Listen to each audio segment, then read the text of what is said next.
చూడండి, ఈ యొక్క 4వ అధ్యాయం భగవద్గీతలో నిన్నటికి కర్మయోగం పూర్తి అయింది. 3వ అధ్యాయం. ఈ 4వ అధ్యాయంలో స్థితప్రజ్ఞుని లక్షణాలు చెప్తున్నాడు. బాగా అందరూ ఈ 4వ అధ్యాయాన్ని ప్రతి ఒక్కరూ కూడా 1కి 2, 3 సార్లు విని సాధన చేయండి. చూడండి, ఫస్ట్ శ్లోకము. స్థితప్రజ్ఞస్య కా భాష సమాధిస్తస్య కేశవ స్థితదీహి కిం ప్రభాషేత కిమాసీత వ్రజేత్ కిం. తాత్పర్యము: కేశవ, చిత్తమును ఏకాగ్రత సంపాదించినటువంటి ప్రాజ్ఞుని యొక్క లక్షణాలు ఏమి? అర్జునుడు అడుగుతున్నాడు. ఈ విధంగా చిత్తము ఏకాగ్రత పొందిన తర్వాత అతడు ఎలాంటి లక్షణాలతో ఉంటాడు? ఎంత అద్భుతమైనటువంటి సందేహం అండి! ఎవరికైనా వస్తుందా? సాధకులకు వస్తుంది.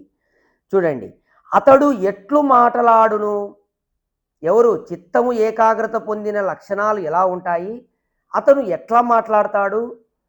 అతడు ఎట్లుండును? అసలు ఎట్లా ఉంటాడు?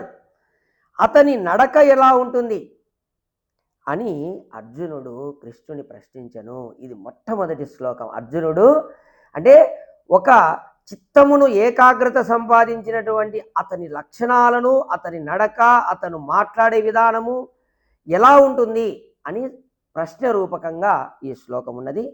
ఓం